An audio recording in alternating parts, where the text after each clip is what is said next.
I've been on the road over 1,000 miles. I've crossed state borders at least 4 times, but it wasn't until I left the Four Corners and crossed into Colorado that I finally was in a position to stop and take a border crossing photo. Very disappointing.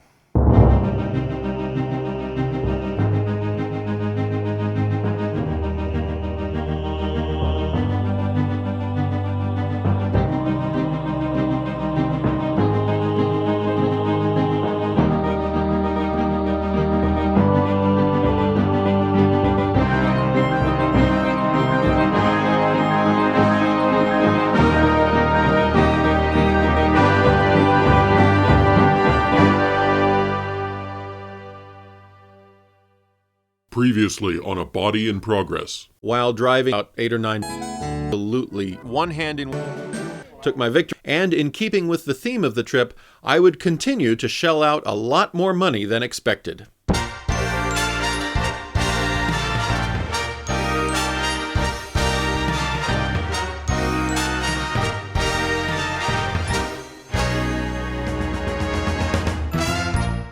From the Four Corners, the rest of my Vegas adventure is basically about getting back home. My route took me through the southern portion of Utah first, and although I was behind schedule in the grand scheme of things because of the stay in the hospital, and I needed to be back in Oregon by Wednesday afternoon for the first day of my new job, I did take some time to get out and just walk around in the landscape that was surrounding the highway on both sides. And of course, while I was out there and nobody was looking, I had to take a grandstanding photo. Sorry about that. And sorry also to those residents of southern Utah. Apparently, my flexing was so hot, I started a fire. There is just so much to see in Utah in terms of majestic mountains and awe-inspiring landscapes and rock structures. I really wish I did have the time on that trip to stop and explore. I got all the way to Price, Utah, and I don't remember exactly where I parked, but I do know that while I was trying to get the car into a parking spot, this stupid cat would not get out of the way. Other than that, I have no news from Price, Utah. It was an uneventful night. I woke up in the morning and proceeded north. Which brings us to Salt Lake City, Utah, my home from approximately the age of 7 to the age of 12. I noted as part of the planning for this trip that my old house was just a few minutes from the main highway going through Salt Lake City, and so as I headed north, I knew that despite being behind schedule, I had to stop and just take a little look, see the old neighborhood, and see how it looked. I started with my elementary school, which looked absolutely nothing like it used to. I went inside, I spoke to the secretary, I introduced myself as someone who used to go to Woodstock Elementary. We had a lovely talk. She was in no way put out to stop and converse with me, which was delightful. I had no idea what kind of reception I would meet, especially in this day and age where, they just lock down schools and really can't trust anyone, unfortunately. She informed me that the reason the building looked completely different was it was an entirely new building. Anyway, that was just, I think I cried. I think I did. I think it was just a certain nostalgia in being back there, even though whole new building, nothing was visually recognizable. It was special. After over 30 years of never even setting foot in Salt Lake City, I was still able to pull out of that parking lot and follow the exact route back to my house, the way I would have walked. And yes, it's true, we walked to school both ways in the snow.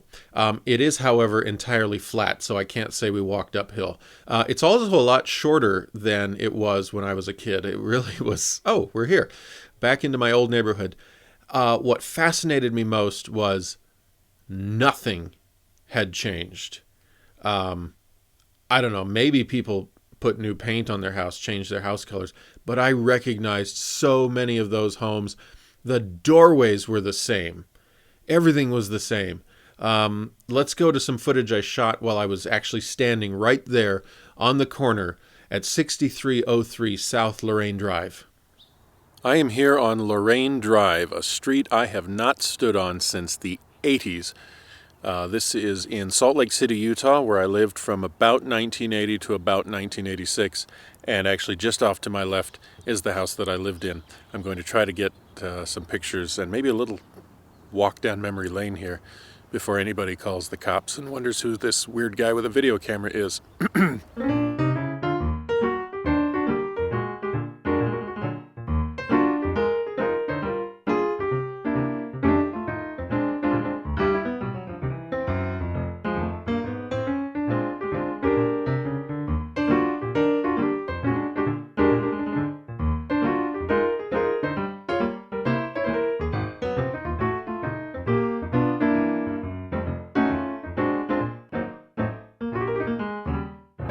What is amazing is how long of a walk all of that felt when I was a kid.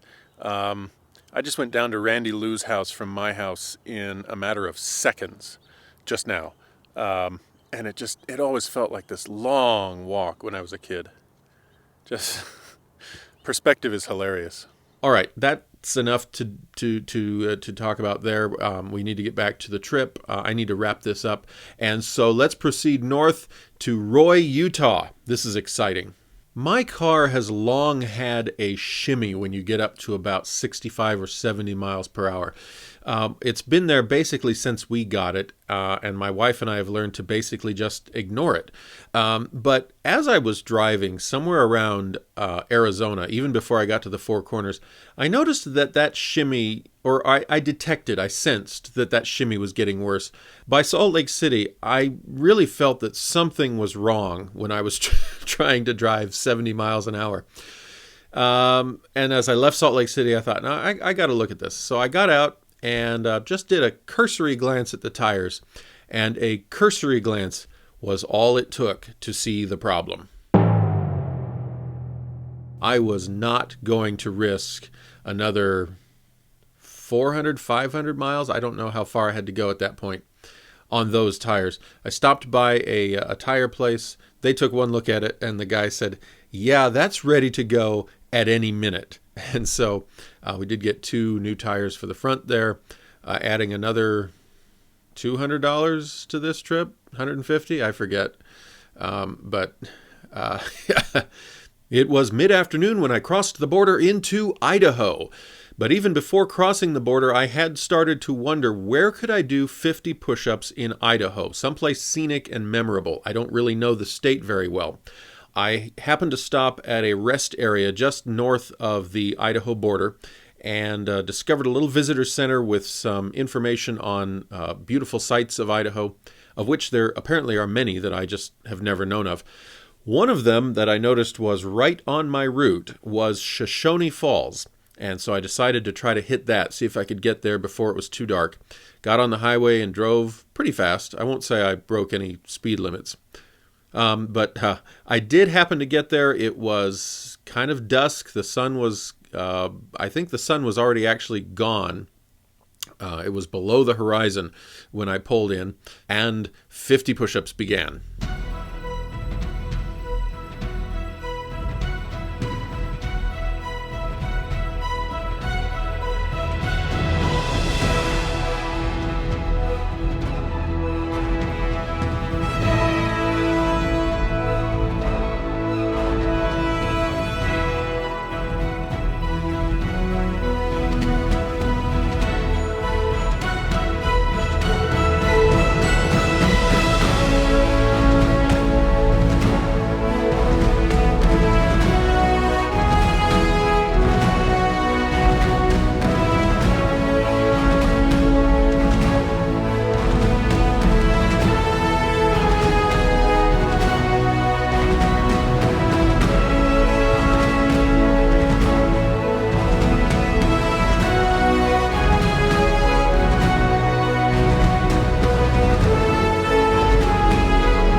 And there it is, 50 push-ups for the state of Idaho. Of course, having the place to myself and ever on the lookout for opportunities to take my self-motivational grandstanding photos, I couldn't resist.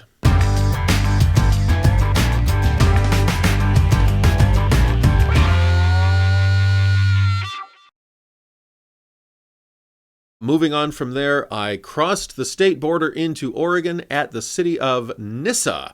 And yes, okay, that's a little staged, but I was very glad to finally be back in my home state and just that much closer to home. I spent one last night sleeping in my car somewhere between Nyssa and Burns. I don't remember where. It was not a town or a city. I just got tired and found the nearest pullout. Thankfully, it was large enough that I was able to get away from the highway to a significant degree and not spend the entire night half awake and afraid that a semi would lose control and plow into my vehicle. And in the morning, I got up to do the last 150 miles to my house. And so, after not meeting my friends in Vegas, after spending time in the hospital in Kanab, after getting new tires in Utah, 60 miles from my house, the whole thing just officially went down the drain.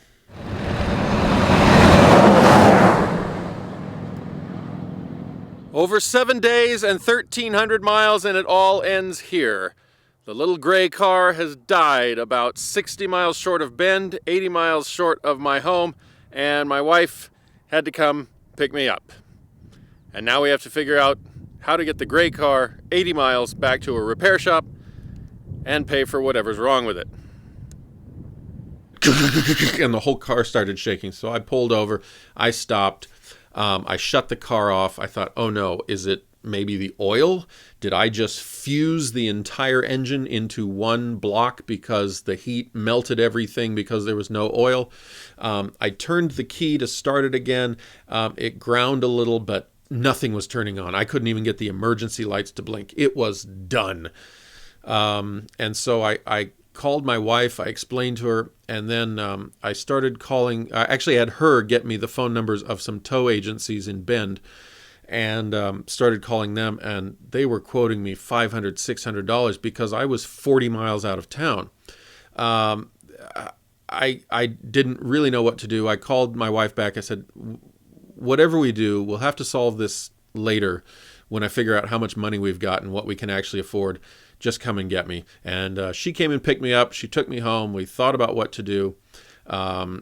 We started coming up with options when all of a sudden, bless their hearts, a husband and wife that my wife is friends with actually offered to pay the towing cost. They got a friend of theirs that they know who works at a tow agency to go get it for a significant discount, which they ended up paying anyway. And so we did get our car home. I got to my first day of work on time, amazingly, after all that. So, that is my Vegas adventure.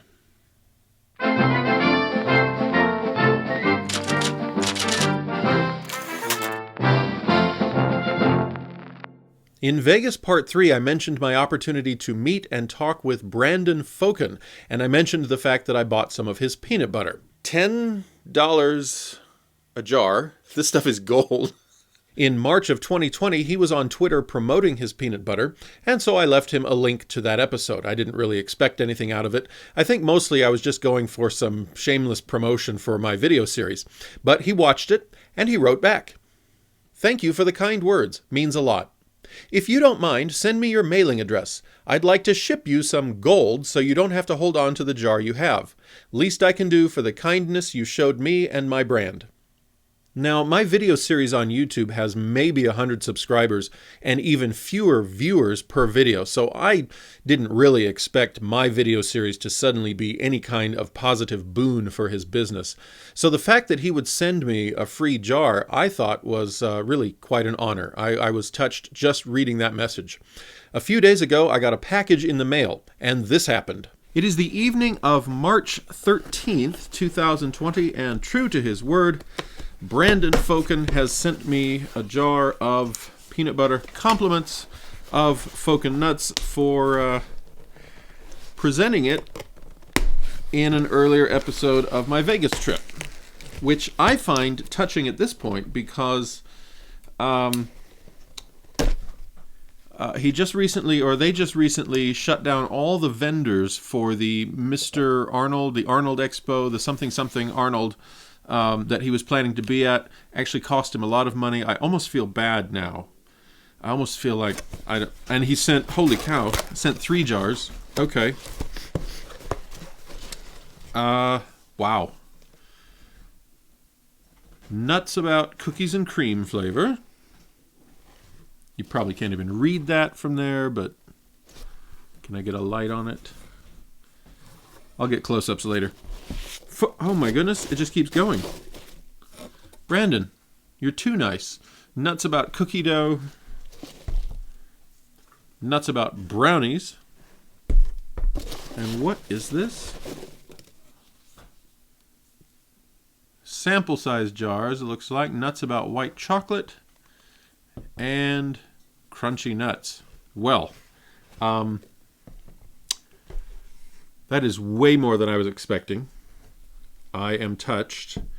Gosh, now I owe it to him to do like a full review. I should turn the labels around that way. I'm not very good with product placement, am I?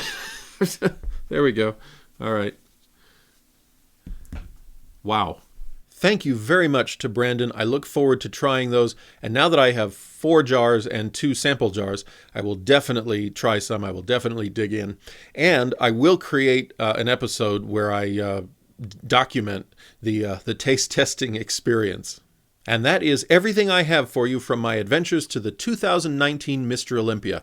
And actually, that's not even everything I have for you. Even after 5 episodes, there were anecdotes that I recorded, but I just threw out because when I saw them in the video, I thought, this is getting long and boring. It was a significant event in my life, whether for better or for worse. And so I did want to present it. It was also one of my goals for 2019. In stepping back, though, and looking at the big picture and weighing all of the pros and cons and just all of the stuff, the stay at the hospital, the new tires, the car breaking down, and some of that probably would have happened anyway. Our car would eventually need new tires. But just to have it all happen on that trip, compounded with the fact that I did not get to meet anyone I actually went there to meet, and throw in the fact that I had been gearing up for it for 9 months. I publicized my goal in January. I let everyone know, and then it just all fell flat.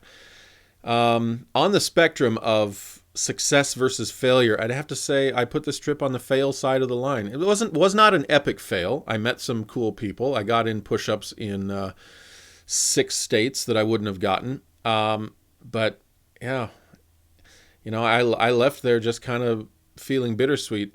I prevented it from, I actually told myself to not just wallow, to not have a pity party. I had no interest in getting a souvenir when I left, but I said, go ahead and get one. You will want one. So I got a Mr. Olympia tank top, and years later, I will appreciate the fact that I did that. I made myself do that. But, I know it was a goal. I know technically I achieved one of my 2019 goals. I technically can put a check mark beside that one. But honestly, that check mark does not bring me any excitement. So let's get back to some other episodes that bring more joy and happiness to me and you alike.